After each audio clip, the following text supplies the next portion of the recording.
Hi everyone, my name is Matt and I'm one of the leaders at City Church, and each morning we've been sharing something from our devotions as an encouragement from us to hopefully encourage you. And I've been looking through the Psalms, and I want to read to you today Psalm 7 and share a couple of thoughts. So Psalm 7. A Shiggaion of David, which he sang to the Lord concerning the words of Cush, a Benjaminite. O Lord my God, in you do I take refuge. Save me from all my pursuers and deliver me, lest a lion they tear my soul apart, rending it in pieces with none to deliver. O Lord my God, if I have done this, if there is wrong in my hands, if I have repaid my friend with evil or plundered my enemy without cause, let the enemy pursue my soul and overtake it. And let him trample my life to the ground and lay my glory in the dust. Arise, O Lord, in your anger. Lift yourself up against the fury of my enemies. Awake for me, for you have appointed a judgment. Let the assembly of the peoples be gathered about you. Over it, return on high. The Lord judges the peoples. Judge me, O Lord, according to my righteousness and according to the integrity that is in me. O let the evil of the wicked come to an end, and may you establish the righteous who test the minds and hearts. O righteous God, my shield is with God, who saves the upright in heart. God is a righteous judge, and a God who feels indignation every day. If a man does not repent, God will whet his sword. He has bent and readied his bow. He has prepared for him his deadly weapons, making his arrows fiery shafts. Behold, the wicked man conceives evil and is pregnant with mischief and gives birth to lies. He makes a pit, digging it out, and falls into the hole that he has made. His mischief returns upon his own head, and on his own skull his violence descends. I will give to the Lord the thanks due to his righteousness, and I will sing praise to the name of the Lord, the Most High.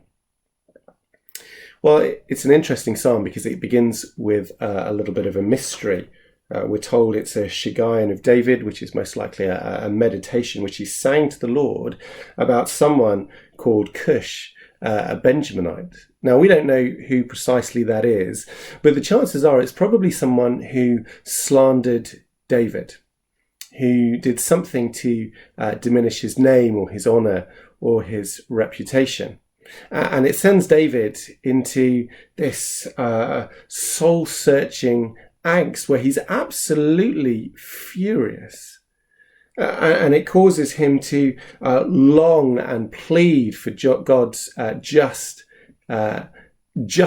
to come down and deal with the situation. Now, I guess for many of us, we know what it feels like to be slandered, where people say things against us, and it really hurts, and it's very, very painful. But even if that isn't something that you've been through or something that you've been through recently, what this psalm is talking about is the agony of pain of having your status, your reputation, your identity in some way eroded, some way diminished from what it was. And I guess that is something that all of us can identify with. Very few of us can be productive in the way that we used to be. In many ways, the current situation makes it feel like whether it's home life or work life or social life, we're working with both hands tied behind our backs, and we can only operate perhaps at a fraction of the potential or the skills or the abilities or the opportunities that we know that we had, or at least used to have. And that can cause us, like David, to cry out and say to God that it's really unfair, and to, as David does in this, burst out with this emotional expression that, God, it really needs to change. This is unraveling me. Now, the interesting thing with this is David responds with confession. In the face of his frustration and his anger of the sin of someone else, it leads him to confess his own sin to God.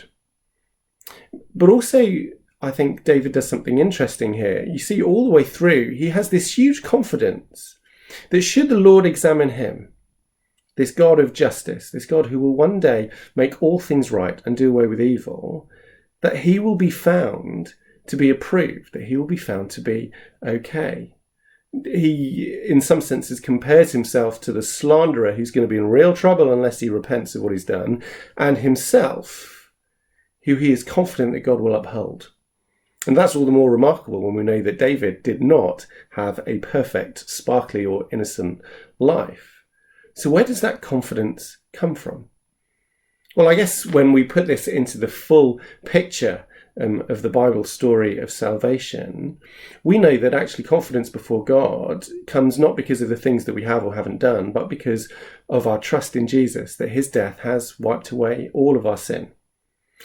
And this is where it makes a difference to us.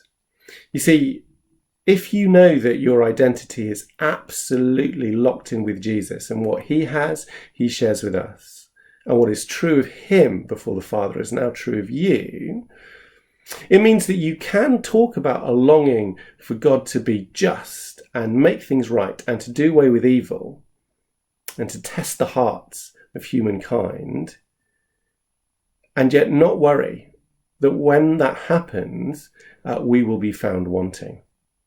But it also means that when other people slander us, or like times like now when our reputation, our identity, the things that we perhaps built our confidence on all seem to be diminished, actually, like David, we can say that's ultimately okay. Painful, but okay. Because our true identity, our true approval comes from the God who made us, who loves us, and who stands above all slanders, all destructions of identity that people might throw at us, all turbulence and circumstance of life. He is, as David says, our shield and our refuge.